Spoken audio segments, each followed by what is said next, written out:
नमस्ते, मेरा नाम डैन है और इस ट्यूटोरियल में मैं आपको दिखाऊंगा कि कैसे आप अपनी वर्डप्रेस वेबसाइट को ब्लूहोस्ट के साथ आसानी से सेटअप कर सकते हैं। यह एक स्टेप बाय स्टेप गाइड है जिसे शुरुआती लोगों के लिए आसान और विस्तृत बनाया गया है। हम ब्लूहोस्ट के साथ साइन अप करने और वर्डप्रेस होस्टिंग के लिए सबसे बेहतरीन कीमत सुरक्षित करने से शुरू करेंगे।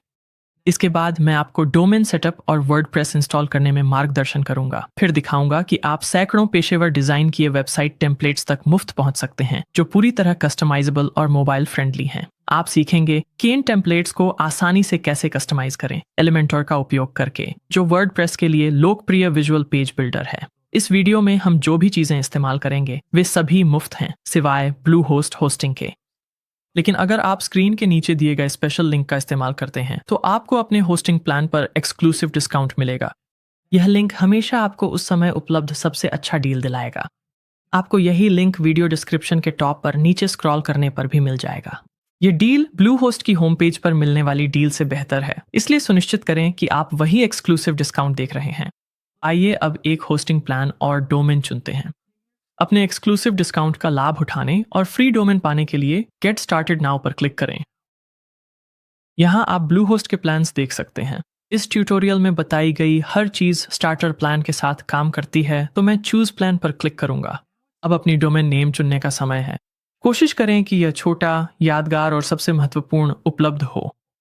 मैं यहाँ BHWP ट्यूटोरियल 3 टाइप करूंगा, जो ब्लूहोस्ट वर्डप्रेस ट्यूटोरियल का शॉर्ट फॉर्म है। आप यहाँ अपना टॉप लेवल डोमेन भी बदल सकते हैं, लेकिन मैं .com के साथ ही रहने की सलाह दूंगा।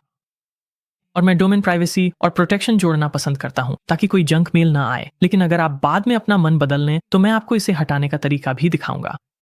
अब सर्च फॉर डोमेन पर क्लिक करें। इस पेज पर आप अपना अकाउंट बना सकते हैं और अपने प्लान की डिटेल्स कंफर्म कर सकते हैं। तो सबसे पहले मैं यहाँ बाईं ओर जाऊंगा, एक ईमेल डालूंगा और पासवर्ड चुनूंगा। फिर रिकमेंडेड एड-ऑन्स के तहत मैं साइट लॉक एसेंशियल्स को हटा दूंगा। आप इन विकल्पों को एक्सप्लोर करना चाह सकते हैं, लेकिन मैं बिना किसी एड-ऑन के आगे बढ़ूंगा। फिर दाईं ओर वापस जाकर आप स्टार्टर होस्टिंग के तहत डाउनलोड पर क्लिक कर सकते हैं। अगर आपका बजट सीमित है तो आप 1 साल की योजना चुन सकते हैं, लेकिन 3 साल की योजना चुनने से यह कम दर लॉक हो जाएगी। यह हमारा 1 साल के लिए फ्री डोमेन है और यहीं पर आप डोमेन और प्राइवेसी प्रोटेक्शन को हटा सकते हैं अगर आप इसके बिना जाना चाहते हैं। जब आप अपनी योजना की जानकारी से संतुष्ट हों तो नीचे स्क्रॉल करके बिलिंग जानकारी पर जाएं। यहाँ बाईं ओर अपनी जानकारी दर्ज करें और फिर सबमिट पेमेंट पर क्लिक करें। अब जब हमने अपनी होस्टिंग सेट कर ली है और हमारे पास डोमेन भी है, तो अब वर्डप्रेस इंस्टॉल करने का समय है। और बस इतना ही, पेमेंट सबमिट करने के बाद ब्लूहोस्ट अपने आप आपके लिए वर्डप्रेस इंस्टॉल कर देगा और आप ब्लूहोस्ट डैशबोर्ड में पहुंच जाएंगे। आप यहाँ दिए गए बटन का उपयोग करके वर्डप्रेस में लॉगिन कर सकते हैं, लेकिन मैं आपको मैन्युअली वहां पहुंचने का तरीका दिखाता हूँ। अगर आप ये पॉपअप विंडो बंद कर दें तो भी कोई बात नहीं। डिफॉल्ट रूप से आप इस होस्टिंग टैब पर पहुंचेंगे। यहाँ ऊपर जाएं और वेबसाइट्स पर क्लिक करें। यहाँ आपको वह डोमेन दिखना चाहिए जिसे आपने अभी चुना है और वर्डप्रेस लॉन्च करने के लिए वर्डप्रेस एडमिन पर क्लिक करें। और यहाँ आप आधिकारिक रूप से वर्डप्रेस एडमिन डैशबोर्ड पर पहुंच गए हैं, जो आपकी नई वेबसाइट का बैकएंड है। यही वह जगह है जहां आप अपनी वेबसाइट में बदलाव करेंगे, पेज प्रकाशित करेंगे या टूल्स इंस्टॉल करेंगे। डिजाइनिंग शुरू करने से पहले चलिए जल्दी से डैशबोर्ड को साफ कर लेते हैं और कोई भी फालतू चीजें हटा देते हैं। बाईं तरफ के मेनू में ब्लूहोस्ट सेक्शन के तहत डैशबोर्ड पर क्लिक करें। हम ऊपर वाले इस बैनर को हटा सकते हैं और फिर आप ऊपर दाएं कोने में स्क्रीन ऑप्शंस पर क्लिक कर सकते हैं। यहाँ आप सब कुछ अनचेक कर सकते हैं और अगर चाहें तो इन्हें बाद में फिर से चालू कर सकते हैं। फिर आप स्क्रीन ऑप्शंस पैनल को बंद कर सकते हैं। अब इन नोटिफिकेशंस में से कुछ को हटाने के लिए प्लगइन्स टैब पर जाएं। हम बाद में प्लगइन्स पर वापस आएंगे, लेकिन अभी के लिए चलिए कुछ ऐसे प्लगइन्स को हटा देते हैं जिनकी हमें ज़रूरत नहीं है। मैं Creative Mail, this MonsterInsights, Jetpack, OptinMonster को चुनूंगा और अगर आप नीचे स्क्रॉल करें तो योस्ट एसईओ भी। फिर ऊपर स्क्रॉल करें और बल्क एक्शंस के तहत ड्रॉप डाउन पर क्लिक करें, फिर डीएक्टिवेट और अप्लाई पर क्लिक करें। अगर आप इन प्लगइन्स को हमेशा के लिए हटाना चाहते हैं तो हम इन्हें फिर से चुन सकते हैं। Creative Mail, MonsterInsights, Jetpack, OptinMonster और योस्ट। और फिर से हम बल्क एक्शंस पर क्लिक कर सकते हैं और इस बार डिलीट, फिर अप्लाई और कॉन्फर्म पर क्लिक करें। ठीक है, अब काफी साफ सुथरा हो गया है। अगली महत्वपूर्ण चीज जो आपको करनी है वो है अपना थीम इंस्टॉल करना। थीम आपकी वेबसाइट को बुनियादी संरचना देगा और एक प्लगइन के जरिए आपको मुफ्त वेबसाइट टेम्पलेट्स तक पहुंचने की सुविधा देगा। एक थीम आपकी साइट के रंग, फॉन्ट्स और लेआउट को नियंत्रित करता है। इस वीडियो में हम एक लोकप्रिय मुफ्त थीम एस्ट्रा का उपयोग करेंगे। यह एलिमेंटोर और उन टेम्पलेट्स के साथ बहुत अच्छा काम करता है जिन्हें हम अभी थोड़ी देर में इस्तेमाल करेंगे। अपने डैशबोर्ड से अपीयरेंस पर होवर करें और थीम्स पर क्लिक करें।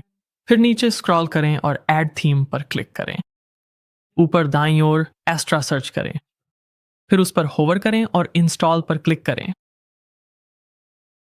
इंस्टॉल हो जाने के बाद एक्टिवेट पर क्लिक करें। अब मैं आपको दिखाऊंगा कि एक प्लगइन का उपयोग करके सैकड़ों मुफ्त वेबसाइट टेम्पलेट्स तक कैसे पहुंच सकते हैं जिन्हें पूरी तरह से कस्टमाइज किया जा सकता है।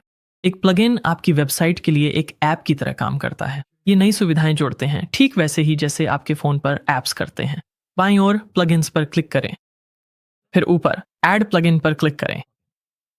दाईं ओर सर्च बार ढूंढें और स्टार्टर टेम्पलेट्स सर्च करें। जब आपको यह वाला दिखे तो इंस्टॉल नाउ पर क्लिक करें। इंस्टॉल हो जाने के बाद एक्टिवेट पर क्लिक करें। अगर एस्ट्रा के लिए यह गाइड पॉपअप होता है तो ऊपर दाईं ओर एग्जिट गाइडेड सेटअप पर क्लिक करें। प्लगइन्स पर वापस जाएं और अपना स्टार्टर टेम्पलेट्स प्लगइन ढूंढें। फिर गेट स्टार्टेड पर क्लिक करें। यहां आपको बिल्ड विद टेम्पलेट्स पर क्लिक करना है और अब आपको एक पेज बिल्डर चुनना होगा। अगर आपको यहां एलिमेंटोर पेज बिल्डर विकल्प के रूप में नहीं दिख रहा है तो मैं आपको इसका आसान और तेज समाधान दिखाता हूं। अगर आपको यह नहीं दिखता तो बैक पर क्लिक करें, फिर एग्जिट टू डैशबोर्ड पर क्लिक करें। बाईं ओर सेटिंग्स पर होवर करें और जनरल पर क्लिक करें। फिर इस पेज को पूरी तरह नीचे तक स्क्रॉल करें और आपको स्टार्टर टेम्पलेट्स नामक एक सेक्शन दिखाई देगा। अगर डिसेबल एलिमेंटोर पेज बिल्डर टेम्पलेट्स विकल्प चुना हुआ है तो इसे अनचेक कर दें ताकि यह मेरी तरह दिखे। फिर सेव चेंजेस पर क्लिक करें। अब आप फिर से प्लगइन्स पर जा सकते हैं, स्टार्टर टेम्पलेट्स ढूंढें और एक बार फिर गेट स्टार्टेड पर क्लिक करें। फिर आप बिल्ड विद टेम्पलेट्स चुन सकते हैं और आपको यहाँ एलिमेंटर दिखना चाहिए। जैसे ही आपको ये दिखे, आगे बढ़ने के लिए एलिमेंटर पर क्लिक करें। स्टार्टर टेम्पलेट्स आपको साधारण ड्रैग और ड्रॉप टूल्स का उपयोग करके पेज बनाने और संपादित करने की सुविधा देता है। यह आपको चुनने के लिए कई तैयार डिजाइन देता है और हम उनमें से एक का उपयोग करेंगे जो पूरी तरह से मुफ्त है। और अब हमें अपना टेम्पलेट चुनना है। टेम्पलेट्स थीम्स से अलग होते हैं जिन्हें हमने पहले ही एस्ट्रा इंस्टॉल करते समय चुना था। वह थीम पूरी वेबसाइट की समग्र रूपरेखा को नियंत्रित करता है, जिसमें रंग, फॉन्ट्स और सभी पेजों का लेआउट शामिल है। हालांकि एक टेम्पलेट केवल किसी एक विशेष पेज का लेआउट नियंत्रित करता है, जैसे कि होम पेज, अबाउट पेज या कॉन्टैक्ट पेज। आप यहाँ श्रेणी के अनुसार टेम्पलेट्स ब्राउज कर सकते हैं और आप देखेंगे कि जो टेम्पलेट्स पेड हैं उन्हें प्रीमियम के रूप में चिह्नित किया गया है। लेकिन शुरू करने के लिए बहुत सारे फ्री टेम्पलेट्स उपलब्ध हैं और टेम्पलेट का उपयोग करने से हमारा काफ़ी समय बचेगा और हमें एक प्रोफेशनल लुक भी मिलेगा। अगर आप इन टेम्पलेट्स में से किसी पर क्लिक करते हैं तो आपको इसका प्रीव्यू मिलेगा कि ये कैसा दिखेगा और आप यहाँ पेजों के बीच नेविगेट भी कर सकते हैं। अगर आप वापस जाकर कुछ और चुनना चाहते हैं तो बस एक्स पर क्लिक करें। मैं इस टेम्पलेट का उपयोग करने जा रहा हूं जिसका नाम है प्लैनेट अर्थ, क्योंकि यह सीखने के लिए अच्छा है। यह एलिमेंटर पेज बिल्डर के लिए है और इसे विभिन्न इंडस्ट्रीज के लिए लचीले ढंग से इस्तेमाल किया जा सकता है। एक बार जब हम टेम्पलेट चुन लेते हैं तो आप अपनी वेबसाइट को कस्टमाइज करना शुरू कर सकते हैं, जैसे कि साइट लोगो जोड़ना और अगर चाहें तो फॉन्ट पेयरिंग भी बदल सकते हैं। इसके नीचे हम नए कलर पैलेट्स के साथ प्रयोग कर सकते हैं, लेकिन अभी के लिए मैं डिफॉल्ट्स के साथ ही रहूंगा और हम कंटिन्यू पर क्लिक कर सकते हैं। इस फीचर चयन चरण में मैं स्किप दिस स्टेप पर क्लिक करूंगा। अगर आपको इनसफिशिएंट मेमोरी लिमिट दिखाई देता है तो आप यहां भी स्किप एंड कंटिन्यू चुन सकते हैं। और फिर अंत में इस स्क्रीन पर आपको यहां अपनी जानकारी भरने की जरूरत नहीं है, लेकिन आपको यह बॉक्स चेक करना होगा ताकि आप यह स्वीकार करें कि आप अपनी साइट सेटिंग्स को ओवरराइट कर रहे हैं और नया कंटेंट जोड़ रहे हैं। बॉक्स चेक करने के बाद submit and build my website पर क्लिक करें। इसमें 1 या 2 मिनट लग सकते हैं, लेकिन जैसे ही यह पूरा हो जाए आप यहाँ क्लिक करके अपनी वेबसाइट देख सकते हैं। अगर हम यहाँ नीचे स्क्रॉल करें तो हम अपने होम पेज का बाकी हिस्सा देख सकते हैं और हम अपने मेनू बार में अन्य पेजों पर जाकर भी देख सकते हैं। उदाहरण के लिए यह अबाउट पेज है और यह सर्विसेज पेज है। आइए देखें कि ये पेज हमारे वर्डप्रेस डैशबोर्ड के अंदर से कैसे दिखते हैं। अपने वर्डप्रेस एडमिन बार में अपनी वेबसाइट के नाम पर जाएं। फिर हम राइट क्लिक करके अपना डैशबोर्ड एक नए टैब में खोल सकते हैं। फिलहाल मैं एलिमेंटोर, स्टार्टर टेम्पलेट्स और अपना ईमेल इनबॉक्स बंद कर दूंगा। अब वापस चलते हैं उस डैशबोर्ड पर जिसे हमने अभी खोला था। डैशबोर्ड से बाएं हाथ के मेनू में पेजेस पर जाएं और यहाँ हम अपने पेजों की सूची देख सकते हैं। अब जब हमारी साइट बन चुकी है और हमारा थीम, प्लगइन और टेम्पलेट सब सेट हो चुके हैं, तो चलिए एलिमेंटोर पेज बिल्डर का उपयोग करके अपनी वेबसाइट को कस्टमाइज करते हैं। पेज बिल्डर तक पहुंचने के कुछ तरीके हैं। इस पेजेस व्यू से हम जिस पेज को एडिट करना चाहते हैं उस पर बस एडिट विथ एलिमेंटर पर क्लिक कर सकते हैं। मैं इस हाइपरलिंक पर कमांड क्लिक करूंगा ताकि होम पेज एक नए टैब में खुल जाए। तो यह पहला तरीका था, लेकिन फिलहाल इसे बंद कर देते हैं और मैं आपको दूसरा तरीका दिखाता हूं। पेजेस के अंदर से चलिए फिर से हमारे विजिट साइट लिंक पर चलते हैं और इसे कमांड क्लिक करके एक नए टैब में खोलते हैं। और जैसे ही हमारा होम पेज खुल जाता है, हम WP एडमिन बार में यहीं एडिट विथ एलिमेंटोर पर क्लिक कर सकते हैं। मैं हमारी पहले खुली सर्विसेज पेज को बंद कर देता हूं। कस्टमाइज करना शुरू करने से पहले चलिए पहले समझते हैं कि हमारी वेबसाइट के पेज किस तरह से संरचित हैं। हमारी वेबसाइट का हर पेज कंटेनरों से बना होता है और इन कंटेनरों के अंदर एलिमेंट्स होते हैं। मैं इस पैनल को बंद कर देता हूं। दाईं ओर ये फ्लोटिंग स्ट्रक्चर पैनल हमें दिखाता है कि हमारे कंटेनर और एलिमेंट्स पेज पर कैसे व्यवस्थित हैं। होम पेज पर हमारे पास 4 मुख्य कंटेनर हैं। अगर हम स्ट्रक्चर पैन में इन पर क्लिक करते हैं तो जिस कंटेनर पर मैंने क्लिक किया है वह केंद्र में आ जाएगा और कंटेनर को इस मैजेंटा आउटलाइन के साथ दिखाया जाएगा। अगर मैं इस मुख्य कंटेनर को खोलता हूं तो हमें एक और कंटेनर दिखाई देता है। यहाँ ग्रे रंग की आउटलाइन में दिखाया गया है। और फिर इस कंटेनर के अंदर हम देख सकते हैं कि हमारे पास 4 आइटम हैं, एक स्पेसर, 2 हेडिंग्स और फिर एक बटन। कभी कभी स्ट्रक्चर पैन को बंद करना सहायक होता है, लेकिन अगर आप इसे वापस लाना चाहें तो कमांड या कंट्रोल दबाएं और मैं इसे ऑन और ऑफ टॉगल कर सकता हूं। या अगर मैं इसे बंद कर दूं और किसी भी एलिमेंट पर राइट क्लिक करूं और स्ट्रक्चर पर जाऊं तो वह भी इसे वापस ले आएगा।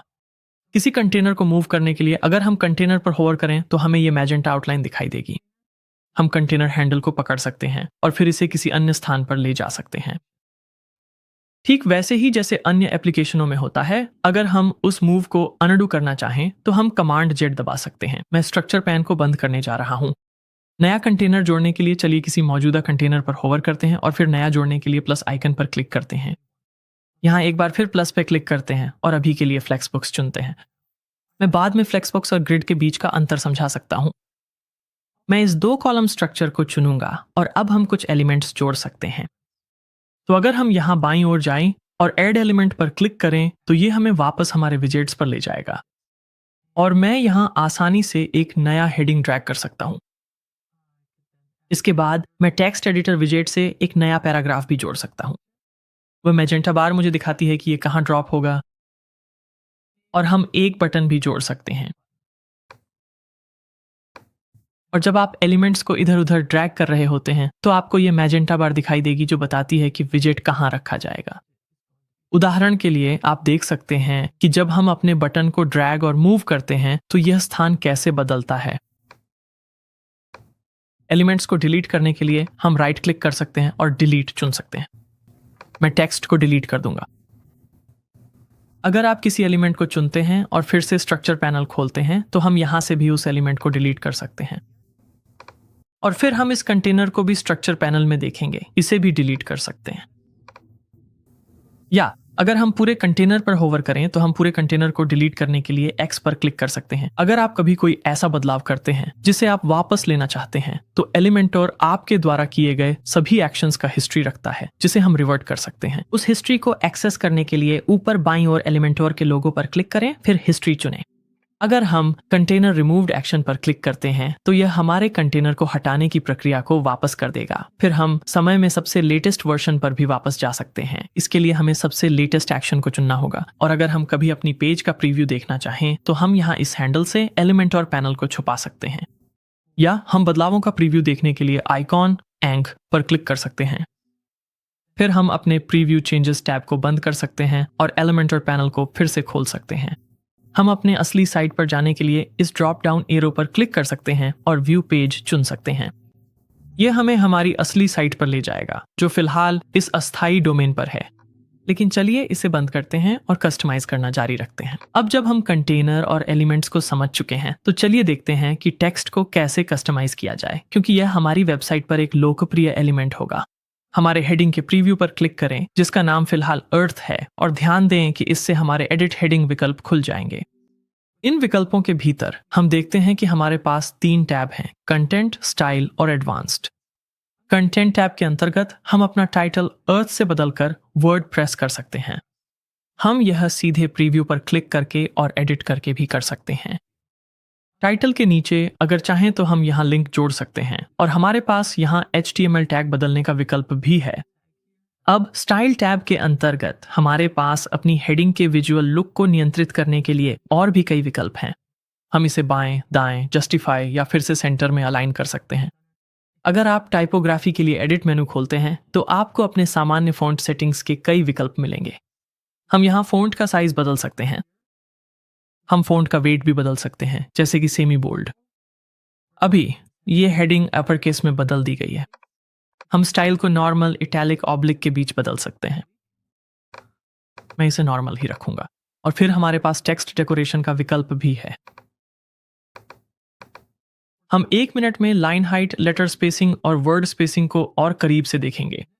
लेकिन अगर हम इस टाइपोग्राफी सेक्शन को बंद कर दें, तो आप कुछ कम इस्तेमाल होने वाली सेटिंग्स जैसे टेक्स्ट स्ट्रोक, टेक्स्ट शैडो और ब्लेंड मोड को एक्सेस कर सकते हैं। यही सब स्टाइल टैब के अंदर से किया जा सकता है। और आखिर में एक विकल्प जिसे आप काफी बार इस्तेमाल कर सकते हैं, वह है टेक्स्ट कलर। अगर आप यहाँ कलर पिकर पर क्लिक करते हैं, तो ये आपको हेक्स कोड कलर तक पहुंच देगा। तो आप कोई भी रंग चुन सकते हैं और बदलाव को रियल टाइम में देख सकते हैं। या अगर आप इसे बंद करके ग्लोब पर क्लिक करते हैं, तो आपको इस थीम के सभी रंगों तक पहुंच मिल जाएगी। यह फीचर आपकी वेबसाइट के बाकी हिस्सों के साथ आपके एलिमेंट्स को मेल खाने में मदद करता है। तो हम इसे थीम के वैकल्पिक ब्रांड रंग में वापस बदल सकते हैं। हवर के तहत आप इस रंग के व्यवहार को बदल सकते हैं, जैसे कि यह हेडिंग एक लिंक हो। अगर हम अबाउट ईयर्स हेडिंग के नीचे इस टेक्स्ट एडिटर एलिमेंट तक नीचे स्क्रॉल करें और फिर से स्टाइल टैब पर लौटें, तो चलिए टाइपोग्राफी सेटिंग्स में वापस जाकर हमारे कुछ स्पेसिंग विकल्पों को देखते हैं। अगर मैं नीचे स्क्रॉल करता हूं, तो यहाँ आप देख सकते हैं कि लाइन हाइट, लेटर स्पेसिंग और वर्ड स्पेसिंग टेक्स्ट के लुक को कैसे प्रभावित करते हैं। अगर हम यहाँ इस गोलाकार तीर वाले आइकन पर क्लिक करें, तो टेक्स्ट एडिटर की स्टाइलिंग डिफ़ॉल्ट पर लौट आएगी। एडवांस्ड टैब में हमारे पास स्पेसिंग और अलाइनमेंट के लिए और भी कई विकल्प हैं, लेकिन इसे हम थोड़ी देर बाद कवर करेंगे। फिलहाल चलिए अन्य एलिमेंट प्रकारों को एक्सप्लोर करते हैं। हम बटन के टेक्स्ट को ठीक वैसे ही एडिट कर सकते हैं जैसे सामान्य टेक्स्ट एलिमेंट्स को करते हैं, लेकिन हम बटन को खुद भी कस्टमाइज कर सकते हैं। चलिए ऊपर स्क्रॉल करते हैं उस बटन तक जो हमारे होम पेज के टॉप पर है। चलिए वास्तव में इसे डिलीट कर देते हैं और शुरू से शुरू करते हैं। तो अगर हम राइट क्लिक करें, तो हम डिलीट कर सकते हैं और फिर अपने एलिमेंट्स पैनल से एक नया बटन ड्रैग और ड्रॉप कर सकते हैं। चलिए अपने बटन को एडिट करना शुरू करते हैं। कंटेंट टैब में मैं टाइप को डिफॉल्ट ही रहने दूंगा, लेकिन यहाँ टेक्स्ट बदलूंगा जैसे हमने पहले अन्य टेक्स्ट एलिमेंट्स के साथ किया था, और मैं लिखूंगा गेट वर्डप्रेस। और फिर बटन आमतौर पर हमारे विजिटर्स को हमारी वेबसाइट के पेजों के बीच नेविगेट करने में मदद करते हैं। तो यहाँ लिंक के तहत मैं चाहता हूँ कि ये बटन विजिटर्स को हमारे कॉन्टैक्ट पेज पर ले जाए। अगर आप कॉन्टैक्ट टाइप करना शुरू करें और इसे हटा दें, तो हमारा कॉन्टैक्ट पेज यहाँ दिख जाएगा और हम इसे चुन सकते हैं। अब आप देख सकते हैं कि यहाँ URL भर गया है। आप अपने बटन टेक्स्ट के साथ एक आइकन भी जोड़ सकते हैं। तो हम या तो एक आइकन अपलोड कर सकते हैं, या अगर आप आइकन लाइब्रेरी पर क्लिक करें, तो वहाँ पहले से ही फॉन्ट ऑसम के कुछ आइकन हैं जिन्हें हम देख सकते हैं। अगर हम फॉन्ट ऑसम ब्रांड्स लाइब्रेरी पर क्लिक करें और वर्डप्रेस सर्च करें, तो हमारे पास वास्तव में कुछ विकल्प हैं। तो चलिए इस पर क्लिक करते हैं और इंसर्ट करते हैं। और यहाँ वापस आकर हम आइकन की पोजीशन बदल सकते हैं, और अगर चाहें तो टेक्स्ट के साथ उसकी स्पेसिंग भी बदल सकते हैं। मुझे लगता है मुझे ये दाईं ओर पसंद है। अब स्टाइल के तहत चलिए बटन के लुक में कुछ बदलाव करते हैं। मैं सबसे पहले इसकी पोजीशन को सेंटर करने जा रहा हूँ। अगर मैं टाइपोग्राफी सेटिंग्स खोलूं, तो मैं एक नया फ़ॉन्ट चुन सकता हूं। मैं इसका साइज बढ़ा सकता हूं, मुझे 25 जैसा कुछ अच्छा लग रहा है। और मैं टेक्स्ट को बोल्ड कर सकता हूं, शायद अपनी पसंद के अनुसार लेटर स्पेसिंग भी कम कर सकता हूं। और अगर मैं ऊपर स्क्रॉल करूं और टाइपोग्राफी पैन को बंद करूं तो मुझे यहाँ बटन का सफेद टेक्स्ट कलर पसंद है, लेकिन हम असली बटन का रंग बदल सकते हैं। हम पहले देख चुके हैं कि हम कोई हेक्स कलर चुन सकते हैं या फिर अपने थीम से भी कुछ चुन सकते हैं। और मैं शायद एक्सेंट के साथ जाऊंगा। बॉक्स शैडो के तहत हमारे पास कुछ विकल्प हैं जिनका उपयोग हम अपने बटन को अलग दिखाने के लिए कर सकते हैं। अगर मैं इसे सूक्ष्म रखना चाहूं तो हम शैडो के फैलाव को इस तरह सेट कर सकते हैं कि वह हमारे बटन के किनारे से बस थोड़ा सा ही बाहर निकले। यहाँ आप ब्लर को भी नियंत्रित कर सकते हैं और कलर के तहत हम उस शैडो की अपेसिटी भी कम कर सकते हैं। तो मैं कलर पिकर और बॉक्स शैडो विकल्पों को बंद कर दूंगा। बॉर्डर रेडियस से आप तेज कोनों को गोल कर सकते हैं। तो अगर आप इसे पूरी तरह से बढ़ा दें तो यहाँ आप काफी गोल बटन बना सकते हैं। मैं कुछ ऐसा चुनने जा रहा हूं जैसे 5, जो बहुत ही सूक्ष्म प्रभाव देगा। और इन मानों को आप यहाँ इस बटन से लिंक या अनलिंक कर सकते हैं। और पैडिंग के तहत आपके पास बटन के आकार पर और भी अधिक नियंत्रण होता है। आइए इन मानों को चेन पर क्लिक करके अनलिंक करें। और मुझे लगता है कि ऊपर और नीचे 15 पिक्सल और दाएं बाएं 25 पिक्सल कुछ अच्छा लगेगा। अंत में अगर हम यहाँ ऊपर हवर चुनें तो हमारे पास ये पूरी तरह से नियंत्रित करने का विकल्प है कि बटन हवर स्थिति में कैसा दिखेगा। तो चलिए बॉक्स शैडो को सक्षम करते हैं। अगर आपको याद हो तो हमने अभी सामान्य स्थिति की शैडो को हल्का किया था। तो बॉक्स शैडो और होवर स्टेट के लिए ये डिफॉल्ट मान बटन को और गहरा बना देंगे। आइए इसे आजमाते हैं। हम बटन के होवर रंग को भी बदल सकते हैं। तो चलिए ग्लोब पर क्लिक करते हैं। चलो एक्सेंट चुनते हैं, लेकिन इसे थोड़ा गहरा शेड बना देते हैं। इस तरह जब हम होवर करेंगे तो ये एक्सेंट रंग भी गहरा हो जाएगा और मुझे ये अच्छा लग रहा है। लेकिन आप यहाँ ट्रांजिशन की अवधि भी बदल सकते हैं अगर आप चाहते हैं कि इसमें ज़्यादा समय लगे, और आप एक होवर एनिमेशन भी जोड़ सकते हैं। यहाँ चुनने के लिए बहुत सारे विकल्प हैं। अब चलिए देखते हैं कि इमेज कैसे बदलें, जो एक और आम एलिमेंट है। यहाँ 2 प्रकार की इमेज होती हैं। हमारे पेज के सबसे ऊपर हमारे पास एक बैकग्राउंड इमेज है और यह इस कंटेनर की पूरी जगह घेर लेती है। और फिर अगर हम नीचे स्क्रॉल करें तो ये इमेज एलिमेंट्स हैं। सबसे पहले चलिए इन इमेज एलिमेंट्स को बदलते हैं। जब हम इमेज पे क्लिक करेंगे तो हमें अपनी 3 जानी पहचानी सेटिंग्स टैब्स दिखेंगी। कंटेंट के तहत अगर हम इस इमेज पर होवर करें तो हम चूज इमेज पर क्लिक कर सकते हैं। यह हमें हमारी मीडिया लाइब्रेरी में ले जाएगा। यहाँ से हम अपने टेम्पलेट में शामिल इन इमेजेस में से किसी एक को चुन सकते हैं। इन इमेजेस का पहले ही हमारी साइट पर इस्तेमाल हो चुका है। अगर हम सर्च इमेजेस पर क्लिक करें तो ये कॉपीराइट फ्री इमेजेस हैं जिन्हें हम इस्तेमाल कर सकते हैं, या हम वापस अपलोड पर जा सकते हैं और अपनी खुद की इमेज अपलोड कर सकते हैं। मैं एक फाइल चुनूंगा और उसे अपनी मीडिया लाइब्रेरी में लाने के लिए अपलोड करूंगा। फिर मैं सेलेक्ट पे क्लिक करूंगा और इसे अपनी साइट में जोड़ दूंगा। इसके बाद मैं इसी प्रक्रिया को दोहराकर अपनी साइट के इस कंटेनर में बाकी प्लेस होल्डर इमेजेस को भी भर सकता हूँ। अगर हम अपनी नई अपलोड की गई इमेजेस में से किसी एक पर क्लिक करें तो हम ऊपर स्टाइल टैब में जा सकते हैं और इनकी दिखावट में बदलाव कर सकते हैं। मैं चौड़ाई और ऊंचाई को एडजस्ट करके साइज बदल सकता हूँ। मैं इसे यहाँ 90% कर सकता हूँ। हम कुछ गोल किनारे भी जोड़ सकते हैं। मुझे लगता है 10 अच्छा लग रहा है। और हम एक हल्का बॉक्स शैडो भी इनेबल कर सकते हैं, जैसा कि हमने अपने बटन के साथ किया था। आप स्लाइडर को एडजस्ट कर सकते हैं या सीधे वैल्यू डाल सकते हैं। थोड़ा प्रयोग करने के बाद मुझे लगता है कि कुछ ऐसा अच्छा लग रहा है। और क्योंकि मैं चाहता हूं कि ये इमेजेस इस कंटेनर के अंदर एक जैसी दिखें, मैं थोड़ा समय लेकर इन बाकी 2 इमेजेस में भी वही बदलाव करूंगा। इन इमेज एलिमेंट्स की तरह हमारे पास कंटेनर बैकग्राउंड्स को कंट्रोल करने का भी विकल्प है। तो मैंने पेज के टॉप तक स्क्रॉल किया है। आइए इस कंटेनर को कंटेनर हैंडल पर क्लिक करके सिलेक्ट करें और स्टाइल टैब के तहत बैकग्राउंड टाइप क्लासिक पर सेट है। तो हम इसे एक सिंपल कलर बना सकते हैं, लेकिन चलिए इमेज को बदलते हैं। इमेज पर क्लिक करके और एक नई इमेज चुनकर मैं यहाँ फिर से कुछ अपलोड करूँगा और एक फाइल सिलेक्ट करूँगा। जैसे ही वह इमेज अपलोड हो जाए फिर से सिलेक्ट करें और जब वह बदल जाए तो हम नीचे स्क्रॉल करके यहाँ कुछ महत्वपूर्ण सेटिंग्स देख सकते हैं। ऐसे मामलों में पोजीशन विशेष रूप से महत्वपूर्ण होती है। डिफ़ॉल्ट रूप से इमेज की पोजीशन सेंटर पर होगी, लेकिन मैं चाहता हूँ कि इन एलिमेंट्स और मेरी इमेज में जो बैकग्राउंड में पहाड़ हैं उनके बीच थोड़ी जगह हो। तो ये थोड़ा विजुअलाइज करना मुश्किल है, लेकिन मुझे पता है कि मेरी इमेज का एस्पेक्ट रेशियो इस कंटेनर से ज़्यादा लंबा है। तो अगर मैं अपनी पोजीशन को टॉप सेंटर कर दूं, तो मुझे इन एलिमेंट्स के चारों ओर थोड़ी और जगह मिल जाती है, जैसी मैं चाहता था। मुझे स्क्रॉल पर सेट किया गया अटैचमेंट पसंद है। अगर हम अपनी वेब पेज को स्क्रॉल करें तो हम देख सकते हैं कि इमेज ऐसे लगती है जैसे वह पिन की गई हो। इसके सामने जो अन्य एलिमेंट्स हैं वे भी इसमें शामिल हैं। अगर हम इसे फिक्स्ड में बदल दें तो इमेज स्क्रॉल करते समय अपनी जगह पर बनी रहती है और कंटेनर लगभग एक चलती हुई विंडो की तरह काम करता है, जिससे हम पीछे पिन की गई स्थिर इमेज को देख सकते हैं।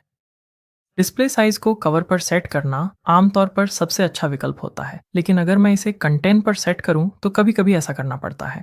ऐसा करने से यह समझने में मदद मिलती है कि आपका एस्पेक्ट रेशियो कैसा दिखता है। मैं अटैचमेंट को फिर से स्क्रॉल पर बदलने जा रहा हूं और डिस्प्ले साइज के लिए कवर ही रखूंगा। बैकग्राउंड ओवरले एक और उपयोगी सेटिंग है जो हमारे पास यहाँ है, और मैं इसका इस्तेमाल अपनी बैकग्राउंड इमेज को या तो ब्राइट करने या डार्क करने के लिए करता हूँ। तो अगर हम यहाँ आकर अपनी बैकग्राउंड कलर के रूप में काला चुनें और स्लाइडर की मदद से ओपेसिटी को एडजस्ट करें, तो हम अपनी पसंद के अनुसार कोई भी लुक हासिल कर सकते हैं। हालांकि इस वेबसाइट के लिए मुझे लगता है कि सफ़ेद रंग का इस्तेमाल करना बेहतर रहेगा, और ओपेसिटी को एडजस्ट करने से हमें कंट्रास्ट बढ़ाने में मदद मिलेगी और यह मेरी नज़र में थोड़ा बेहतर दिखता है। ऐसे एलिमेंट्स जैसे ये हेडिंग्स और बटन अब ज़्यादा उभर कर दिखते हैं। अगर हम फिर से बैकग्राउंड पर जाएं तो क्लासिक के अलावा भी अन्य बैकग्राउंड टाइप्स हैं जो इमेजेस को सपोर्ट करते हैं। ग्रेडियंट हमें दो रंग चुनने और हर रंग के लिए लोकेशन स्लाइडर और एंगल स्लाइडर का उपयोग करके अपनी पसंद का लुक एडजस्ट करने की सुविधा देता है। हम इन्हें यहाँ देख सकते हैं। आइए यहाँ एक रंग चुनते हैं और आप देख सकते हैं कि रंग एक रंग दो के साथ कैसे इंटरेक्ट करता है। और हम रंग एक और रंग दो की लोकेशन के साथ साथ एंगल का उपयोग करके यह लुक बना सकते हैं। आप किसी भी YouTube वीडियो का उपयोग करके वीडियो बैकग्राउंड भी जोड़ सकते हैं जिसे आपने अपलोड किया हो। डेमोन्स्ट्रेशन के लिए मैंने पहाड़ों का एक वीडियो ढूंढा है और अब मैं इस लिंक को यहाँ पेस्ट करने जा रहा हूँ। मुझे पहले से ही वे टाइम स्टैम्प और सेकंड्स पता हैं जिन्हें मैंने खोजा है, तो मैं उन्हें यहाँ दर्ज करूँगा। फिर जब मैं अपनी लिंक पेस्ट करता हूँ तो यह वीडियो के उसी हिस्से पर चला जाएगा जिसे मैंने इन टाइम स्टैम्प्स के अनुसार चुना है। अगर आप वीडियो बैकग्राउंड का विकल्प चुनते हैं तो यह बैकग्राउंड फॉल बैक इमेज महत्वपूर्ण है, सिर्फ इस स्थिति में कि अगर वीडियो लोड न हो सके। साथ ही इस मामले में हमें शायद अपनी सफ़ेद लेयर की अपारदर्शिता यहाँ बढ़ानी चाहिए, क्योंकि इसमें सबसे अच्छा कंट्रास्ट नहीं है। अगर मैं इसे 50 के करीब लाता हूँ तो हम अपने हेडिंग्स और बटन में शब्दों को बहुत बेहतर देख सकते हैं। अंत में अगर हम ऊपर स्क्रॉल करें तो हम इस बैकग्राउंड टाइप को स्लाइड शो में बदल सकते हैं। यहाँ आप कई छवियों का चयन करके एक गैलरी जोड़ सकते हैं। मैं कुछ चुनने जा रहा हूँ जो पहले से यहाँ है और नई गैलरी बनाऊंगा, फिर इंसर्ट करूंगा। मैं इस चेतावनी को डेमो के लिए बंद कर रहा हूँ, लेकिन हम इन्हें एक अनंत लूप के रूप में रख सकते हैं। डेमो के लिए इसे बेहतर दिखाने के लिए हम यहाँ अवधि को छोटा कर सकते हैं ताकि ये छवियाँ जल्दी जल्दी बदलें। अगर आप चाहें तो हम ट्रांजिशन इफेक्ट और अवधि को भी समायोजित कर सकते हैं, लेकिन फिलहाल मुझे क्लासिक ही ज़्यादा पसंद है। बैकग्राउंड टाइप तो हम इसी पर बने रहेंगे।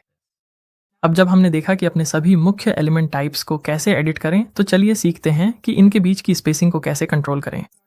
शुरू करने के लिए ऊपर टॉप बार में पेज ड्रॉप डाउन पर जाइए और फिर हम अपनी अबाउट पेज चुन सकते हैं। अगर पूछा जाए तो सेव पे क्लिक करें और बाहर निकल जाएं। मार्जिन और पैडिंग दो टूल्स हैं जिनसे हम स्पेसिंग को कंट्रोल कर सकते हैं। आइए अपनी अबाउट पेज पर नीचे स्क्रॉल करें जब तक हम इस कंटेनर तक नहीं पहुंच जाते और देखें कि यह कैसे काम करता है। यहाँ हैंडल पे क्लिक करें और फिर एडवांस्ड टैब खोलें, और यहाँ आप मार्जिन और पैडिंग के लिए हमारे कंट्रोल्स देख सकते हैं। और अगर ये दोनों ही स्पेसिंग को कंट्रोल करते हैं तो मार्जिन और पैडिंग में फ़र्क क्या है? इस चित्रण को देखें। अगर आप कल्पना करें कि हमारे प्रत्येक कंटेंट एलिमेंट की एक बॉर्डर है, तो पैडिंग वह स्पेसिंग है जो अंदर होती है हमारे कंटेंट बॉर्डर के बीच, और मार्जिन वह स्पेसिंग है जो बाहर या बॉर्डर के चारों ओर होती है। तो अगर हम यहाँ अपने उदाहरण को देखें तो हमारे पास पहले से ही कुछ टॉप और बॉटम पैडिंग है। अगर मैं इस टॉप पैडिंग को 0 पर सेट कर दूं और फिर एरो की दबाकर इसे बढ़ाऊं, रियल टाइम में आप देख सकते हैं कि यहाँ क्या हो रहा है। अगर हम मार्जिन के साथ कुछ ऐसा ही करने की कोशिश करें और मैं इस एरो की को दबाए रखूं, तो आप देख सकते हैं कि स्पेस बढ़ रही है लेकिन इमेज एरिया में नहीं। मैं इन्हें फिर से 0 पर सेट कर सकता हूं और आप इन्हें अनलिंक भी कर सकते हैं ताकि हम सिर्फ टॉप मार्जिन बढ़ा सकें, न कि सभी तरफ। अक्सर पैडिंग जोड़ना या मार्जिन जोड़ना एक जैसा दिख सकता है। ऐसा इसलिए है क्योंकि कोई विजिबल बॉर्डर नहीं है। तो चलिए अपने बटन को एक उदाहरण के तौर पर लेते हैं। मैं इस पर क्लिक करूंगा और हमारे पैडिंग वैल्यूज को अनलिंक कर दूंगा। अगर हम ऊपर की ओर मार्जिन बढ़ाते हैं या ऊपर की ओर पैडिंग बढ़ाते हैं तो हमारा बटन अभी भी उसी दिशा में मूव कर रहा है। और जब हम इनमें से किसी एक को बदलते हैं तो कुछ खास अलग नहीं हो रहा है। मैं इन्हें फिर से सेट कर दूंगा और एक और तरीका है जिससे हम स्पेसिंग जोड़ सकते हैं, और वह है स्पेसर विजेट के साथ। तो चलिए ऊपर ऐड एलिमेंट पर क्लिक करते हैं।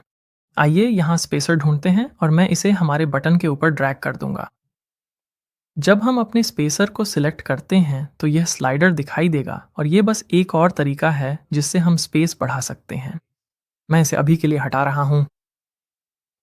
स्पेसिंग को कंट्रोल करने का एक आखिरी तरीका और है, और अगर हम अपने पेज के सबसे ऊपर जाएं और कंटेनर हैंडल पर क्लिक करें तो लेआउट टैब में आपको यह मिनिमम हाइट स्लाइडर दिखाई देगा। ये फिलहाल 600 पर सेट है, लेकिन इस स्लाइडर को एडजस्ट करने से आप इस सेक्शन के ऊपर और नीचे आसानी से स्पेसिंग जोड़ या घटा सकते हैं। अभी के लिए हम इसे 600 पर ही रखेंगे। तो अब हमें पता है कि कंटेनर में अपने एलिमेंट्स के बीच स्पेस कैसे करें, लेकिन कंटेनर के अंदर से लेआउट को कैसे कंट्रोल करें। ये दिखाने के लिए कि हम ये कैसे करते हैं, चलिए अपनी अबाउट पेज पे होम पेज का 3 कॉलम वाला लेआउट फिर से बनाते हैं। याद दिलाने के लिए कि वह कैसा दिखता था, चलिए इस एरो पर क्लिक करते हैं और फिर पेज देखें। चलिए होम पेज पर चलते हैं और नीचे स्क्रॉल करते हैं, और यही 3 कॉलम वाला लेआउट है जिसे हम फिर से बनाना चाहते हैं। अब अपनी अबाउट पेज पर इस एक कॉलम कंटेनर के नीचे और इस 2 कॉलम लेआउट के ऊपर प्लस पर क्लिक करें, फिर दोबारा प्लस पर क्लिक करें और हमारे पास फ्लेक्स बॉक्स और ग्रिड में से चुनने का विकल्प है। ग्रिड लेआउट्स ज़्यादा जटिल होते हैं। ये 2 आयामी लेआउट्स की अनुमति देते हैं जो प्रोडक्ट लिस्टिंग्स, गैलरीज और जटिल डिज़ाइनों के लिए सबसे अच्छे होते हैं। लेकिन यहाँ हम फ्लेक्स बॉक्स चुनेंगे। फ्लेक्स बॉक्स साधारण रो या कॉलम लेआउट्स के लिए सबसे अच्छे होते हैं और ये अलग अलग स्क्रीन साइज पर सबसे अच्छे दिखते हैं। आइए सबसे पहला सिंपल स्ट्रक्चर चुनते हैं और इससे हमारा पहला कंटेनर बन जाएगा। इस कंटेनर के लेआउट टैब के तहत यह सुनिश्चित करें कि कंटेंट विड्थ के तहत फुल विड्थ चुना गया है। फिर आइए एक और कंटेनर जोड़ें जो इस ओरिजिनल कंटेनर के अंदर जाएगा। इसके लिए ऐड एलिमेंट पर क्लिक करें और कंटेनर को अंदर ड्रैग करें। यह 3 में से पहला होगा, इसलिए हमें इसे फिट करने के लिए इसका आकार बदलना होगा, यह सुनिश्चित करते हुए कि कंटेंट विड्थ फुल विड्थ पर सेट है। आइए अब विड्थ वैल्यू को 33.33 पर बदलते हैं। अब जब हमारे पास पहला है तो हम समय बचाने के लिए इसे डुप्लीकेट कर सकते हैं। तो चलिए ऊपर राइट क्लिक करके डुप्लीकेट करते हैं, या हम मैक पर कमांड डी या विंडोज पर कंट्रोल डी का उपयोग करके भी यही कर सकते हैं। और जैसा कि आप देख सकते हैं हमारे कंटेनर वर्टिकल तरीके से व्यवस्थित हो गए हैं। इसे उस कॉलम लेआउट में बदलने के लिए जो हम चाहते हैं, चलिए मुख्य कंटेनर के हैंडल पर क्लिक करते हैं और फिर यहाँ डायरेक्शन को रो हॉरिजॉन्टल में बदलते हैं। अगर हम कंटेंट को सेंटर में जस्टिफाई करते हैं तो हम सुनिश्चित कर सकते हैं कि वे सेंटर में हैं। अब जब हमारे 3 कॉलम सेट हो गए हैं तो हम इसमें कुछ कंटेंट जोड़ना जारी रख सकते हैं। मैं ऊपर ऐड एलिमेंट पर क्लिक करूंगा और इस पहले कॉलम में एक इमेज ड्रैग करूंगा। फिर मैं तस्वीर के नीचे एक हेडिंग जोड़ूंगा और उसके नीचे एक टेक्स्ट एडिटर जोड़ूंगा। आमतौर पर आप अलग अलग कंटेंट जोड़ना चाहेंगे। इन 3 एलिमेंट्स में वह कंटेंट होना चाहिए जो हमारी साइट के अन्य हिस्सों में पहले से नहीं है। लेकिन क्योंकि हम अपनी होम पेज की नकल करने की कोशिश कर रहे हैं, मैं वही कंटेंट जोड़ूंगा जो मेल खाता है। और अब ये हमारे होम पेज के कंटेंट से मेल खाता है। अगर हम नीचे स्क्रॉल करें तो देख सकते हैं कि इस हेडिंग का स्टाइल इस हेडिंग के स्टाइल से बिल्कुल मेल नहीं खाता। एक चीज जो हम कर सकते हैं वह है इस हेडिंग की सेटिंग्स खोलना। हम स्टाइल टाइपोग्राफी में जा सकते हैं और इस हेडिंग को अपर केस में बदल सकते हैं, या अगर हम इस हेडिंग पर क्लिक करें और फिर राइट क्लिक करके कॉपी करें तो हम अपनी नई हेडिंग पर आकर राइट क्लिक करके पेस्ट स्टाइल कर सकते हैं। यह एक आसान तरीका है जिससे हमें बार बार मैन्युअली स्टाइल बदलने की आवश्यकता नहीं पड़ती। अगला, अगर हम चाहते हैं कि इसी कंटेनर की संरचना को इन दो अन्य कॉलम्स में भी भरें, तो यह तेज होगा कि हम जो पहले से यहाँ बना चुके हैं उसे डुप्लीकेट कर लें, बजाय इसके कि इन खाली कंटेनर्स में नए एलिमेंट्स को ड्रैग और ड्रॉप करें। तो चलिए दाएं तरफ के इन दो खाली कंटेनर्स को राइट क्लिक करके डिलीट कर देते हैं। फिर अगर हम अपने पहले कंटेनर को सिलेक्ट करें, तो हम राइट क्लिक करके डुप्लीकेट कर सकते हैं और एक बार और करने के लिए कमांड डी दबा सकते हैं। कंटेनर्स को डुप्लीकेट करने के बाद जिससे सभी कंटेनर्स में एक रूपता बनी रहती है, अब हमारा कंटेंट भरना कहीं ज़्यादा तेज हो जाता है। यहाँ हम एक और काम कर सकते हैं, अपने कंटेनर के अंदर कुछ पैडिंग जोड़ सकते हैं ताकि ऊपर की तरफ थोड़ी जगह मिल सके।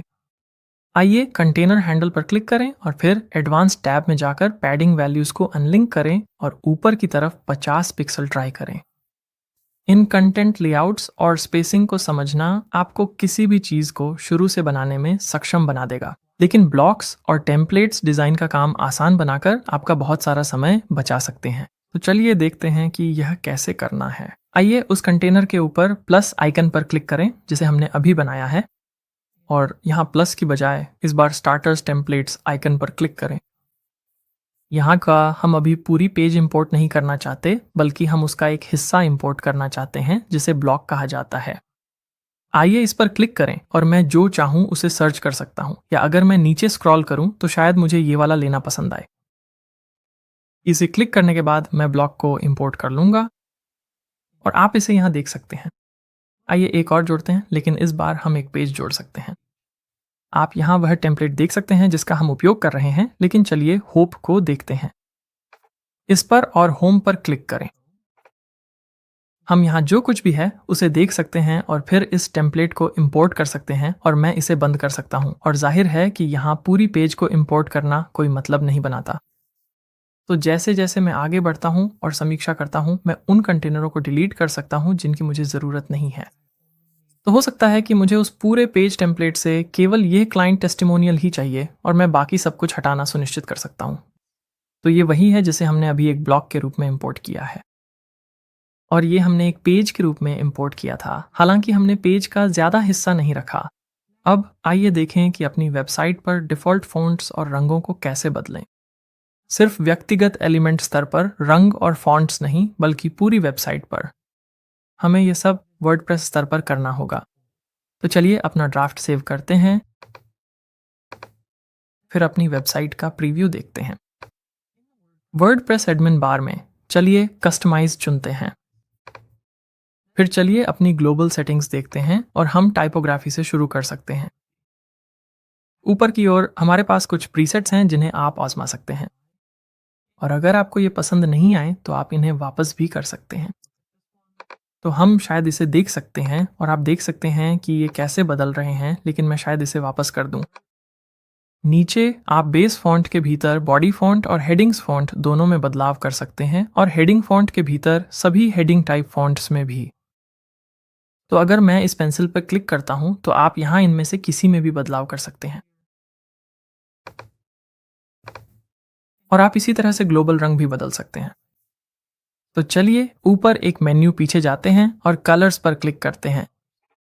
टाइपोग्राफी की तरह हमारे पास चुनने के लिए कई ग्लोबल पैलेट्स हैं। मैं 2 या 3 या डार्क देख सकता हूँ।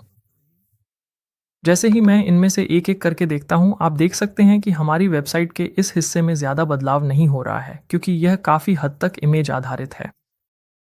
मैं डिफ़ॉल्ट पर ही रहूँगा, लेकिन हम इन सभी व्यक्तिगत रंगों को भी बदल सकते हैं। इन थीम रंगों के नीचे आप साइट की पृष्ठभूमि का रंग बदल सकते हैं, लेकिन मैं इसे सफ़ेद ही रखना पसंद करता हूँ। अगर हम ऊपर स्क्रॉल करें और फिर से वापस जाएं, तो हमारे पास बटन के लिए भी इसी तरह के विकल्प हैं।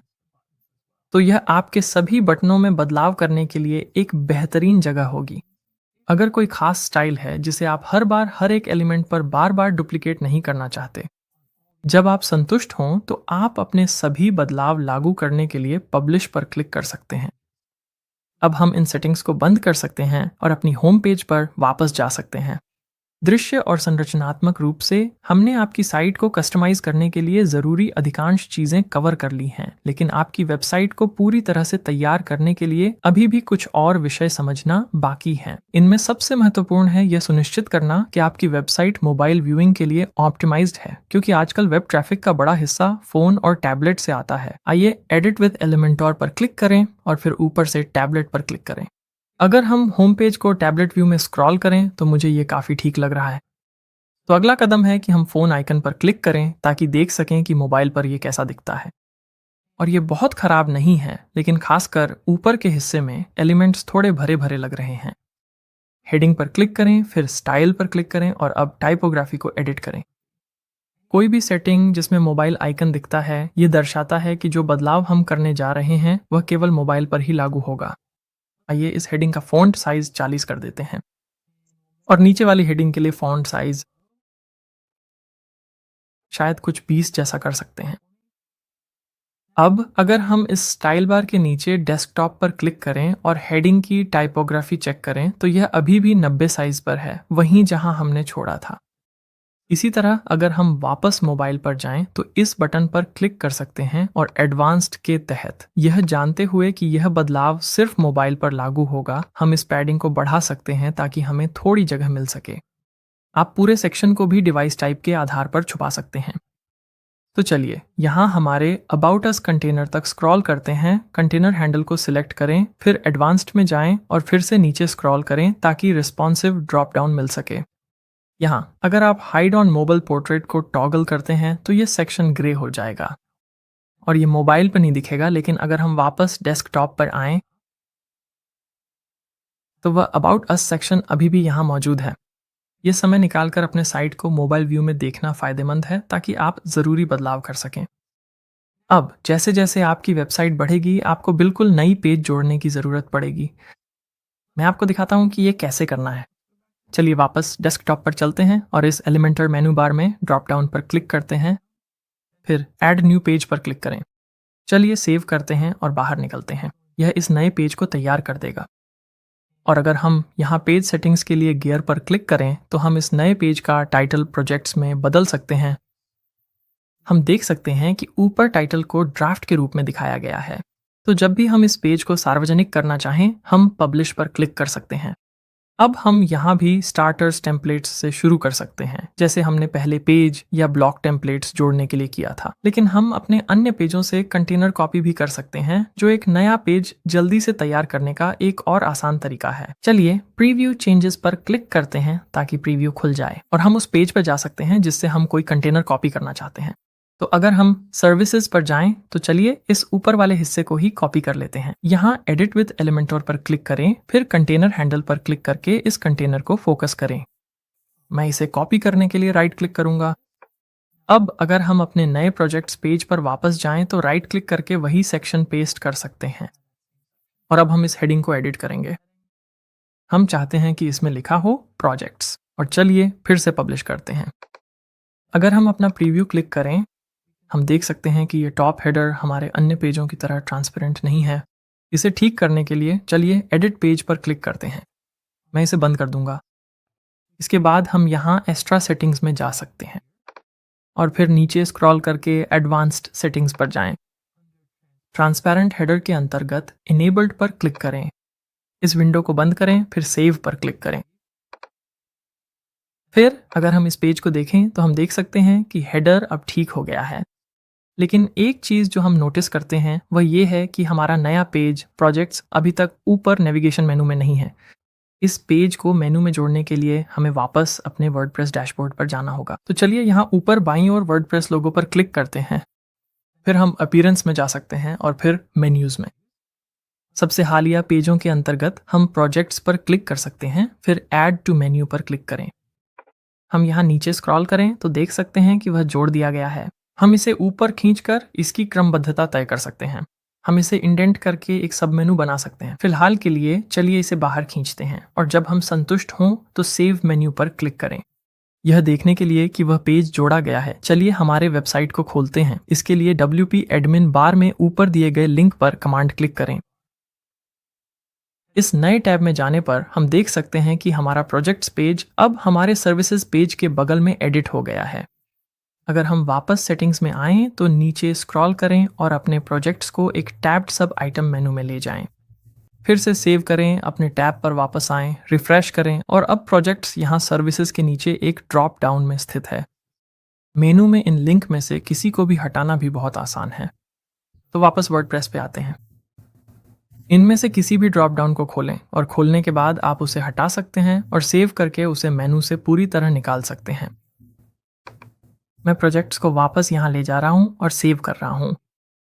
तो अब जब हमें पता चल गया है कि इस मेनू को कैसे बदलना है, तो चलिए देखते हैं कि हेडर के बाकी हिस्से को कैसे कस्टमाइज करें, जैसे कि लोगो और मेनू के रंग बदलना। हमारी वेबसाइट टैब पर वापस आकर यहाँ से हम कस्टमाइज पर क्लिक कर सकते हैं, फिर हेडर बिल्डर पर क्लिक कर सकते हैं। लोगो बदलने के लिए साइट टाइटल और लोगो पर क्लिक करें, या तो यहाँ या यहाँ। फिर चेंज लोगो पर हम कोई फाइल अपलोड करने के लिए चुन सकते हैं, तो मैं यहाँ एक चुनूंगा। एक बार अपलोड हो जाने के बाद उसे एक बार फिर से चुनें। मेरा लोगो सुझाए गए क्रॉप में अच्छी तरह फिट हो रहा है तो मैं इमेज क्रॉप कर दूंगा। और अगर आपके प्रीव्यू में लोगो नहीं बदलता है तो संभवतः इसका कारण ये है कि आप रेटिना या हाई पिक्सल डेंसिटी डिस्प्ले का उपयोग कर रहे हैं। तो आप यहाँ अपने लोगो का उच्च रेजोल्यूशन वर्जन अपलोड कर सकते हैं, लेकिन अभी के लिए मैं सभी डिवाइस के लिए यही एक लोगो इस्तेमाल करने जा रहा हूँ। और जब मैं उस स्विच को टॉगल करता हूँ तो आप देख सकते हैं कि मेरा लोगो अब दिखने लगा है। हम यहाँ इस स्लाइडर से अपने लोगो का आकार बदल सकते हैं और मुझे यह आकार सही लग रहा है। अगर हम नीचे स्क्रॉल करें तो हम एक साइट आइकन भी अपलोड कर सकते हैं, जिसे फेविकॉन भी कहा जाता है। मैं उस पर क्लिक करूंगा, फिर साइट आइकन चुनूंगा और एक और फाइल अपलोड करूंगा। आपका लोगो छोटे आकार में इसके लिए अच्छा दिख सकता है, लेकिन मेरे पास इसके लिए एक अलग फाइल है। मैं उसे चुनूंगा और यहाँ क्रॉपिंग को स्किप कर दूंगा और जैसे ही वह अपलोड हो जाता है आप देख सकते हैं कि यह टैब में प्रभावी हो गया है। हमारा प्रीव्यू बड़ा करके यहीं दिख रहा है। अब अगर हम वापस जाएं और हेडर बिल्डर चुनें तो हमारे पास साइट लोगो और प्राइमरी मेनू जैसी चीज़ों को फिर से पोजीशन करने का विकल्प है। तो मैं इसे सेंटर में खींच सकता हूं और आप देख सकते हैं कि इससे कैसा बदलाव आता है। आप इसे ऊपर या नीचे किसी भी रो में खींच सकते हैं, लेकिन मुझे यह लुक पसंद नहीं है, इसलिए मैं इसे यहीं छोड़ दूंगा। इन मेनू रंगों को बदलने के लिए चलिए नीचे स्क्रॉल करते हैं और ट्रांसपेरेंट हेडर पर क्लिक करते हैं, फिर डिज़ाइन टैब पर। फिर अगर हम मेनू कलर के तहत नीचे स्क्रॉल करें तो हम टेक्स्ट लिंक के रंग को नॉर्मल और होवर एक्टिव स्टेट्स के बीच बदल सकते हैं। मुझे टेक्स्ट का रंग काला पसंद है, लेकिन मैं इस रंग को अपने लोगो के टोन से मेल कर दूंगा। मैंने वह हेक्स कॉपी कर लिया है और अब मैं इसे यहाँ जोड़ दूंगा। अब एक्टिव मेनू आइटम का रंग मेरे लोगो के रंग से मेल खाएगा। इन बदलावों को सेव करने के लिए चलिए पब्लिश पर क्लिक करते हैं। अगर हम यहाँ नीचे स्क्रॉल करें तो हम वेबसाइट के फूटर को भी ठीक उसी तरह एडिट कर सकते हैं जैसे अभी हमने हेडर को एडिट किया था।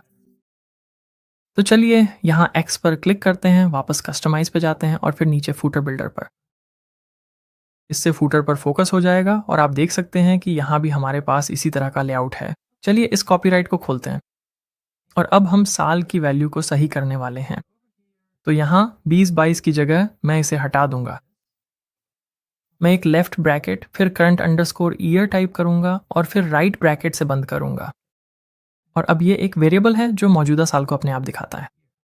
अब जब यह ठीक हो गया है तो चलिए अपना लोगो भी हेडर के अनुसार बदलते हैं। मैं इस पेन आइकन पर क्लिक करूंगा। मैं कहूंगा यहाँ मिल गया।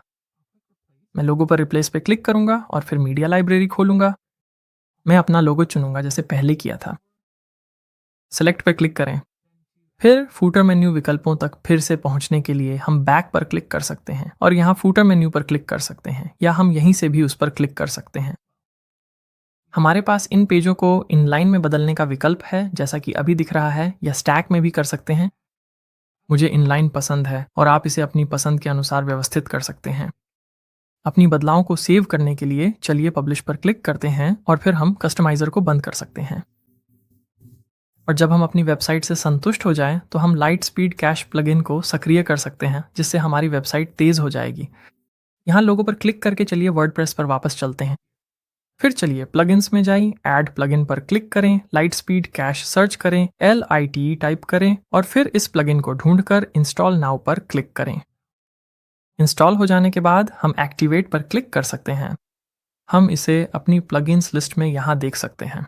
भविष्य में जब हम अपनी साइट पर काम करेंगे तो इसे डीएक्टिवेट कर सकते हैं, लेकिन फिलहाल हमारी वेबसाइट की परफॉर्मेंस बेहतर हो जाएगी। अब आप जानते हैं कि वर्डप्रेस वेबसाइट डिजाइन करते समय एस्ट्रा थीम का उपयोग कैसे करें। अगर आपने अब तक साथ नहीं दिया है तो याद रखें कि डिस्क्रिप्शन में दिए गए हमारे स्पेशल ऑफर लिंक का इस्तेमाल करें ताकि ब्लू होस्ट होस्टिंग पर आपको छूट मिल सके। देखने के लिए धन्यवाद और अपनी नई साइट बनाने के लिए शुभकामनाएं।